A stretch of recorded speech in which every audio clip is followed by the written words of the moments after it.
Go. Whenever I speak at a wedding, I always try to focus on some part of the wedding ceremony. And it's hard not to come back over and over again to that part of the ceremony that mentions God's establishment of marriage at creation. It's really a strange passage. In Genesis 1, we're told over and over again that whenever God looked down and saw something He created, He'd call it good.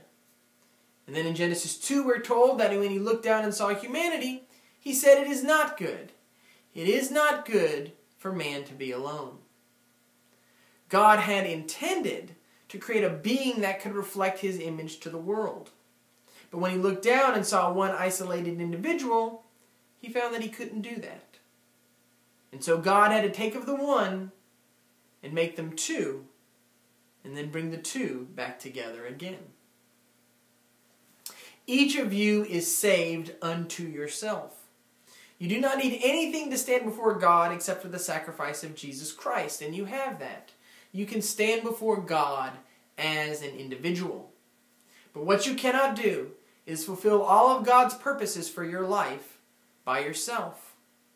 Because God desires each of us to reflect His image to the world, and because God is a Trinity, a community, we cannot do that without another.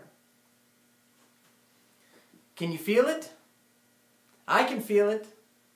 God has just looked down and said, it is not good for that person to be alone. And that is a divine revelation, telling us as much about God as it does about ourselves. You know what it's going to take to make a marriage work.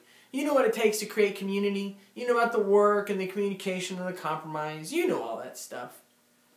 But know this too, that while you have a supreme duty to one another, you have a higher duty to God. And it is that responsibility which this wedding and your marriage are really all about. And if you can put that first in your life, if you can do that, and do all the other stuff too, then your marriage will be for the rest of us a revelation of the presence of God in the same way that those words are for you here today. And I, for one, am confident that that is exactly what will happen. Amen.